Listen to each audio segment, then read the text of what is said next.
बिटिया, अपने इस व्यवहार से तो तुम अपनी भाभी की आंखें खोल दोगी। मेरी बचपन की सहेली के बेटे की रिसेप्शन थी। मैं अपने पति के साथ उसमें शामिल होने गई।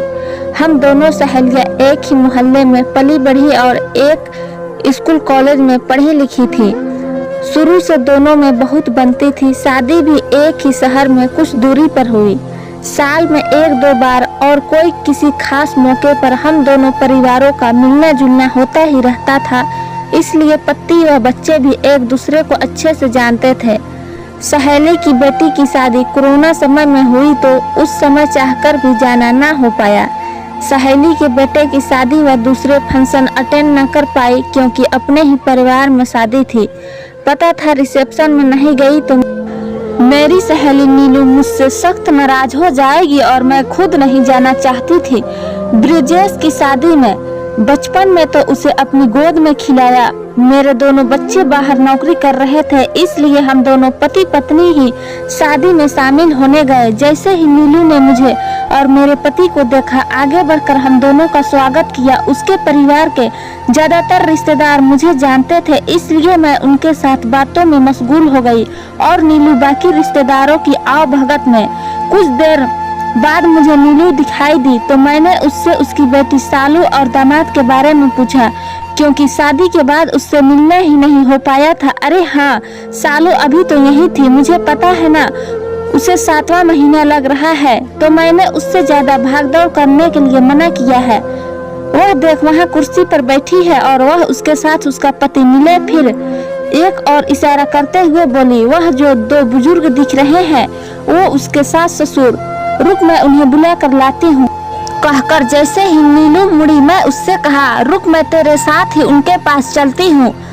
हम दोनों पति पत्नी नीलू के साथ उसकी बेटी के पास पहुँचे।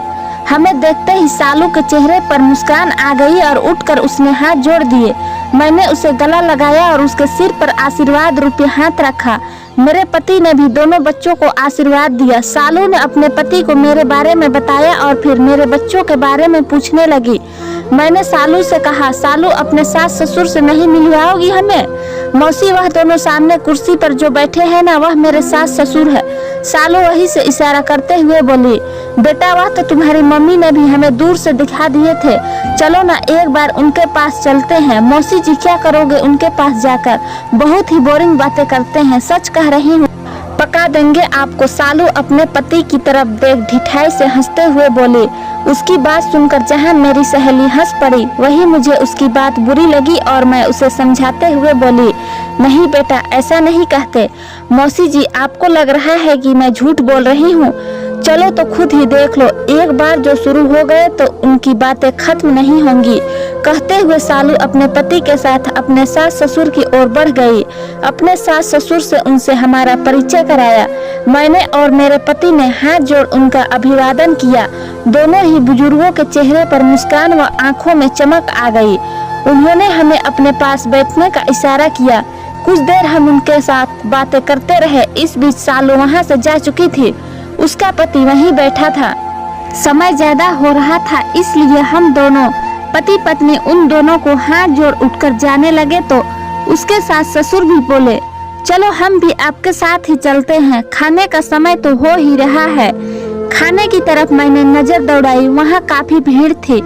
तो मैंने सालू के पति से कहा, बेटा, आप इनका खाना यहीं ला दो, वहाँ भीड़ काफी ज्यादा है। मेरी बात सुनकर उसने अपने मम्मी पापा को वहीं बैठने के लिए कहा और हमारे साथ खाने के लिए बढ़ गया। तभी उसके फोन की घंटी बजी। हाँ, हेलो सालू, बोलो। अच्छा, खाना? सुनो, तुम वहीं बैठो, मैं तुम्हारे लिए खाना वहीं ले आकर आता हूँ। यहाँ कहाँ इतनी भीड़ में खड़ी रहोगी? खाना देर से खुला था, इसलिए खाने पर भीड़ ज्यादा थी। सालू के पति ने पहले अपने मम्मी पापा के पास खाना भिजवाया। इस बीच उसे थोड़ी देर हो गई और उसके बाद वह सालू के लिए खाना लेकर गया। खाना खाने के बाद मैंने घड़ी पर नजर दौड़ाई। काफी समय हो चला था। हम दोनों नीलू से मिलकर विदा लेना चाहते थे। देखा तो नीलू अपनी बेटी व दामाद के पास खड़ी थी।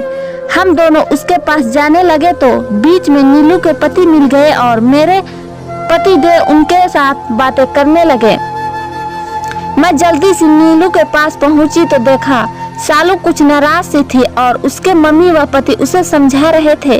क्या बात है सालू, तुम ठीक तो हो बेटा? जैसे ही नीलू की मुझ पर नजर पड़ी वह मेरी ओर देखते हुए बोली, अच्छा है तू आ गई, तू ही समझा इसे। शादी हो गई लेकिन बचपना नहीं गया, छोटी छोटी बातों पर नाराज हो जाती है। क्या बात है सालू, क्यों हमारे जमाई राजा पर गुस्सा हो रही हो?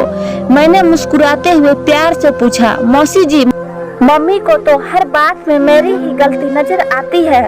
पहले बेटा प्यारा था, अब दामाद। सालू गुस्से से बोली। अरे अरे, इस समय इतना गुस्सा सही नहीं है मेरी लाडो, बात तो बता क्या हुई? मैं उसके सिर पर प्यार से हाथ रखते हुए बोली, देखा मौसी को भी पता है इस समय मुझे केयर की कितनी जरूरत है, लेकिन आप हो कि आपको मेरी कोई परवाह नहीं। मौसी, मम्मी और इन्होंने मुझे मना किया था कि इस हालत में ज्यादा इधर उधर मत जाना, जो कुछ चाहिए हम यही ला कर देंगे, इसलिए मैं भी यहाँ बैठ गई। मुझे भूख लगी थी और मैंने इनसे खाने के लिए कहा। हाँ बेटा, मेरे सामने ही तुम्हारा फोन आया था। हाँ मौसी, आपको पता है जहाँ मैं भूख से मरी जा रही थी वही मेरी परवाह किए बगैर मुझे खाना देने की बजाय यह श्रवण कुमार पहले अपने मम्मी पापा को खाना देने गए। क्या वह दोनों खुद नहीं ले सकते थे? अगर ऐसा ही करना था तो मैं खुद ले लेती। सबके सामने मेरी परवाह करने का इतना ड्रामा क्यों? और मम्मी भी इन्हें कुछ कहने के बजाय इनकी ही साइड ले रही है। सालू की बात सुन उसकी बेवकूफ़ी कहूँ या बचपना, गुस्सा तो मुझे भी बहुत आया, क्योंकि सालू इतनी छोटी भी नहीं, 28-29 साल की लड़की, कोई बच्ची तो नहीं जिसे समझा ना पड़े। लेकिन आजकल के बच्चे जहाँ तक मैंने देखा है केवल पति पत्नी तक सीमित है, दूसरे रिश्तों की इन्हें कोई परवाह नहीं। मैं, मेरा पति और मेरे बच्चे यही इनकी दुनिया है। लेकिन एक बात तो समझाना जरूरी था, क्योंकि वह मेरी बेटी समान थी, इसलिए मैं उसके पास बैठ उसके हाथ को अपने हाथों में लेते हुए बोली, देखो सालू, माँ बनना एक खूबसूरत एहसास है और तुम इसी खूबसूरत एहसास से गुजर रही हो। हर रोज अपने बच्चे की धड़कन महसूस करती हो, उसके लिए अनेक सपने बुनती हो और उनके साथ साथ अपने लिए भी। अभी तुम्हारा बच्चा इस दुनिया में आया भी नहीं, लेकिन तुम्हारी उससे कई उम्मीदें जुड़ गई होगी।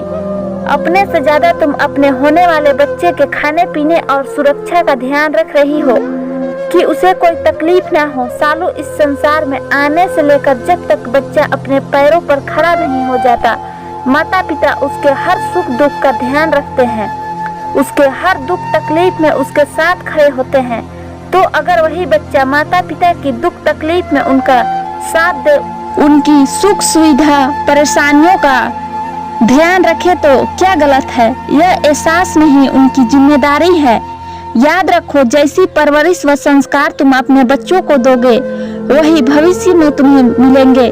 बच्चे अपने बड़ों को देखकर ही सीखते हैं। उम्र का यह दौर सबके जीवन में आना है और फिर दूर क्यों जाती हो? अपने ऐसे व्यवहार से तो तुम अपनी भाभी की भी आंखें खोल दोगी, और अगर वह ऐसा ही व्यवहार तुम्हारे मम्मी पापा के साथ करने लगी तो? आगे बेटा, तुम खुद समझदार हो। अच्छा, अब मैं चलती हूँ, देर हो रही है कहकर जैसे ही मैं उठने लगी, सालू ने मेरा हाथ पकड़ लिया और खड़े हो आंसू भरी नजरों से मेरे गले लगते हुए बोली, सॉरी मौसी, मैं तो गुस्से में अपना ही नुकसान करने जा रही थी। इस तरह से तो मैंने कभी सोचा ही नहीं। कहते हुए उसने एक नज़र अपनी मम्मी पर और एक नज़र सामने स्टेज पर बैठे अपने भैया भाभी पर डाली, जो उसे भविष्य का आईना दिखा रहे थे। चलो मम्मी पापा जी के साथ बैठकर कॉफी पीते हैं, कहते हुए सालू अपने पति के साथ अपने सास ससुर की तरफ बढ़ गई और मेरी सहेली ने मुझे गला लगा लिया। तो दोस्तों, मेरी आज की ये कहानी आप लोगों को कैसी लगी? अगर अच्छी लगी है तो वीडियो को लाइक शेयर जरूर करें, और वीडियो पसंद आई है तो मेरे चैनल को सब्सक्राइब करना ना भूलें।